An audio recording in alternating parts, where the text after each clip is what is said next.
Hey, how's it going, friends? Thank you for tuning in to VR Revelations. I hope you guys had a wonderful New Year's celebration. God bless you. But yeah, we continue to report on what is going on around the world, especially right now in Ukraine.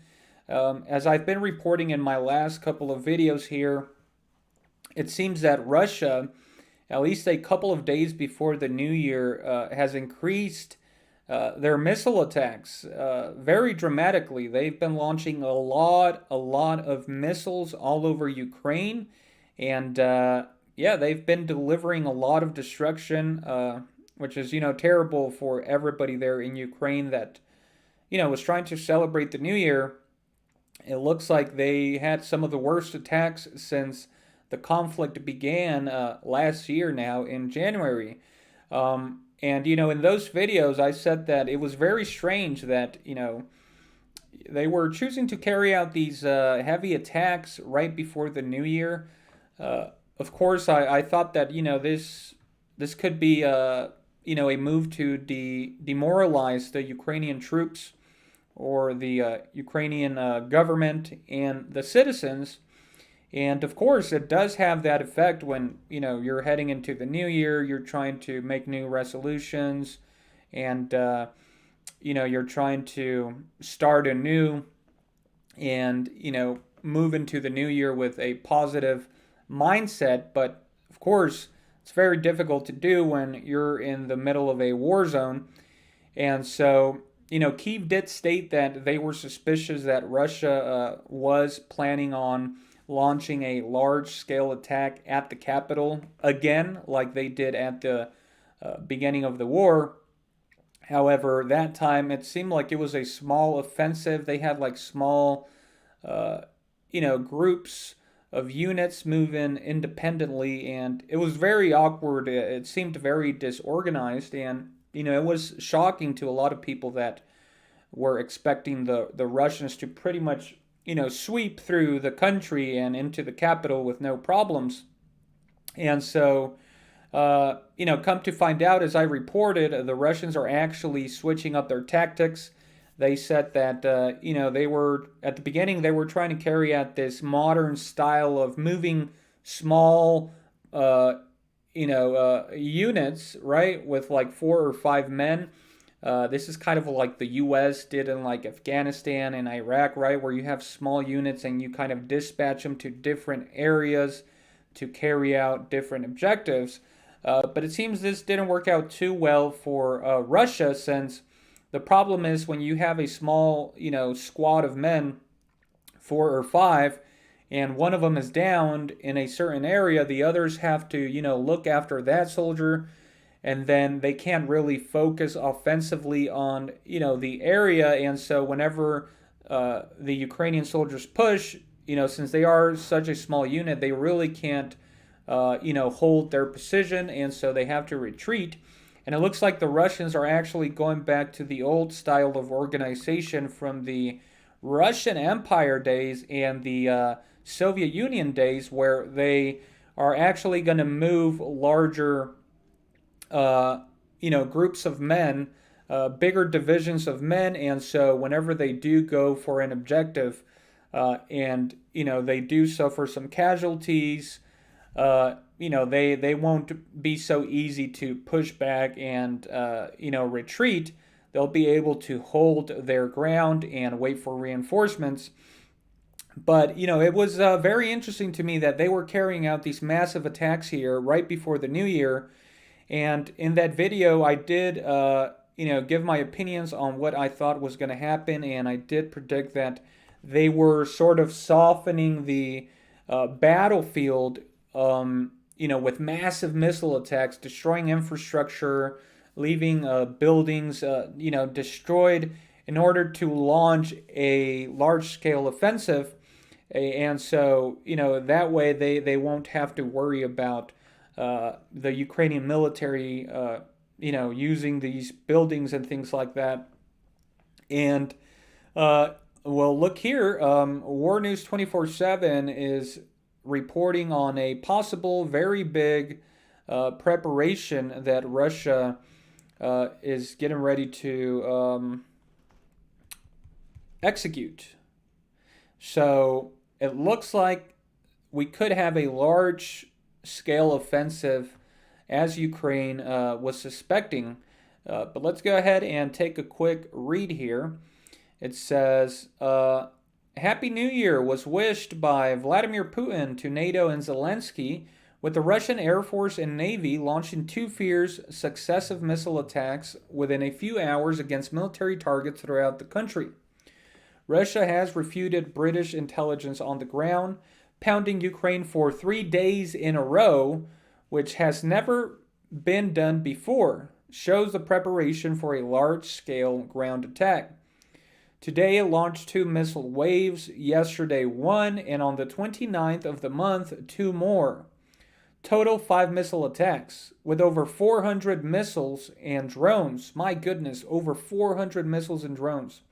So for those people out there saying that they're running out of missiles, it's a bunch of baloney. They have massive amounts of missiles, probably more than any nation. Today alone, the first wave included 70 missiles. A few hours later, a second wave followed. Within minutes, there were massive launches from the Caspian, Black Sea, Western Russia, from warships and strategic bombers.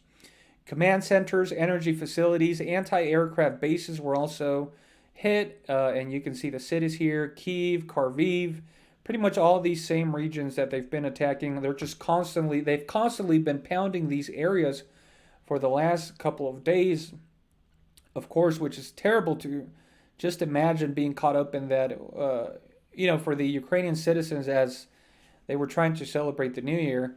But again, this is a war, and, if historically in these wars, armies tend to, carry out special, attacks on like holidays and things like that in order to demoralize the enemy.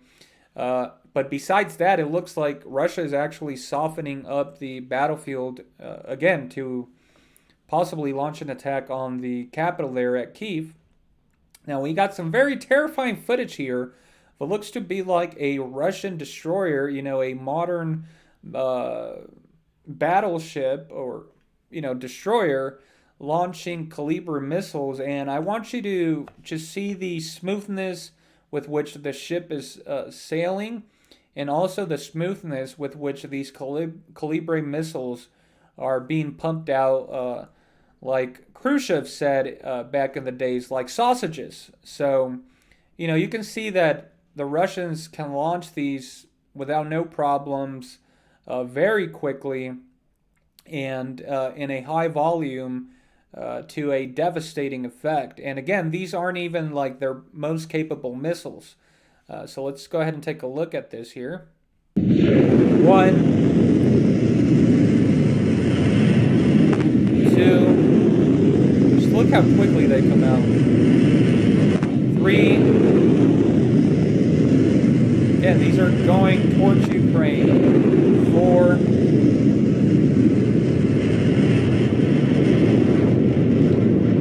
So we saw there literally 4 missiles just like that within 20 seconds. Again, pretty incredible what, man has invented, and, pretty sad also. The Russian Strategic Air Force and the Black and Caspian Sea Fleet launched another missile attack on the territory of Ukraine. Eyewitnesses reported dozens of cruise missiles in the skies over Ukraine. The aim of the Russian bombings was the energy and not only the infrastructure of Ukraine, but also the neutralization of the air defense. Again, they were aiming at air defenses, which, they could use to cover their soldiers, their ground soldiers. As reported by the French news agency, it was one of the biggest attacks launched since the start of the war. At least 10 explosions shook Kiev. So it looks like we have some videos here coming out of Twitter. Arrival on the energy infrastructure in Melnitsky today. It can be clearly seen that it arrived on the energy infrastructure. So let's go ahead and take a look at this. Started from the beginning here. Oh, wow, you can see the missile there. Oh my, that is just terrifying. Can you imagine hundreds of these landing, in a day? The, the psychological effect, but not just that, the actual explosion. It's massive. Look at that. It looks like a mushroom cloud. Okay, let's continue here. So it looks like we have footage here of a building. A hotel in Kiev was partially destroyed by a Russian missile strike. According to various reports, NATO advisors and mercenaries were inside it. The hotel is located in Przyrk district. So it looks like they attacked a hotel here, which they suspected of having mercenaries inside. Looks like they did massive damage all the way from the bottom floor to the top floor of the hotel there, taking out, a full corner of the building there. So looks like it was a direct missile hit there. We have another video of that. Okay, it looks like another missile strike was recorded here. We can see the smoke there after the attack. So again, guys, all of this massive, these massive waves of missile attacks seems to be a softening of the battlefield there for a large-scale offensive. Later, Russia fired a second wave of missiles from Russian Navy ships from the Caspian Sea. This was stated by the head of the administration of the Zhytomyr region, where a series of explosions occurred. New explosions occurred in Ternopil and Kiev regions. Explosions occurred in Kharkiv, Vinnytsia, Kramatorsk, Slavyansk, Zhytomyr, Rivne, Ternopil, Lviv, and Krivoy Rog regions. So, a lot of areas being hit here. Arrival of Nikolaev. Okay, let's see this. I'm not sure why the bottom section of the video is kind of blurred there. Okay, you really can't see anything from that. Again, they have these videos here where like the bottom half is kind of pixelated, so difficult to see there, but it's just images of smoke pretty much. 30% of homes without electricity in Kiev. So yeah, there you have it, guys. Reports are starting to come in, pretty much confirming the suspicions of the Ukrainian government that Russia is planning a large-scale offensive there, possibly aimed at the capital there in order to topple or take out the leadership. And Zelensky himself, again, just based off these consecutive attacks here, within a row, I think that they are going to continue, and I do think they are going to launch a large-scale offensive, and I think it's going to be devastating. As we head into this year, my prediction is that it's going to be even worse for Ukraine, and I think that Zelensky is going to be pushed out of Kiev. Yep, that's what I think is going to happen. And, I'm going to go out on a limb, but I think that Ukraine is going to lose this year. And I think this whole thing is going to be a big embarrassment for the United States. Of course, Republicans are taking over Congress. And, Joe Biden and his administration isn't going to be able to send money like he used to, because, Republicans are more skeptical about sending help to Ukraine, which, I would say that, that's a clear way of thinking things, because this war in Ukraine is just another proxy war for the United States. It's another Cuban Missile Crisis. It's another Vietnam. It's another South-North Korea war, except you actually have Russia directly involved. And so I don't think the U.S. is willing to, get directly involved with their soldiers and risk World War III and possibly mutually assured destruction over Ukraine, unfortunately. I think if the citizens had a choice, they would seek a peace deal, but I think that Zelensky is a puppet of the West. Uh, he loves that money he's receiving, and he knows that when Ukraine falls, he's going to be safe and sound. He's going to be able to flee to the United States. And, I think the plan here for the U.S. is to get as many Russian soldiers killed as possible without risking their own soldiers. And like Putin said, the U.S. is willing to fight to the very last Ukrainian, but it's not willing to send one soldier themselves. Again, this is just a continuation of the Cold War here, but much more severe since Russia is involved. Pretty much the die is cast now. There is no turning back, especially for Russia. They're going to have to go in there and completely take over Ukraine, and they got to do something about Zelensky because, again, he's just a puppet of the West here.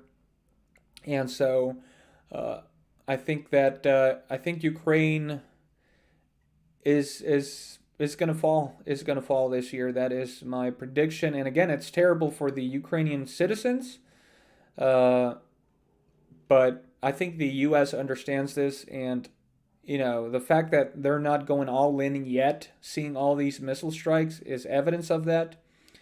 Again, just go look at the history. The U.S. has claimed a victory many of times in all these countries where they fought proxy wars against Russia. And throughout history, they've been embarrassed many times. And, we've now retrospectively have found out that, they lied in a lot of those cases where they claimed a victory, imminent victory. They were actually defeated. And so as Ukraine gets closer to collapse, you're going to see the lies coming out of all Western media sources until it's pretty evident that, defeat is inevitable for Ukraine, and then it's just going to become a debacle in U.S. politics, and I'm sure the Democrats are going to end up blaming Republicans. They'll point fingers at each other. But again, I think for the United States military, their objective here is to get as many Russians killed as possible, because they know that eventually they will have to go to war. And so what they want here is to inflict as many casualties so that, the resistance is less whenever they do go, into a direct conflict with Russia. But I don't think that, Ukraine is going to be the catalyst for World War III, unfortunately for them. But yeah, that's going to be it for this video, guys. Let me know your thoughts and comments down below. Make sure you give this video a like, and make sure you subscribe for future content. And remember, the truth is stranger than fiction. Have a wonderful day, and God bless.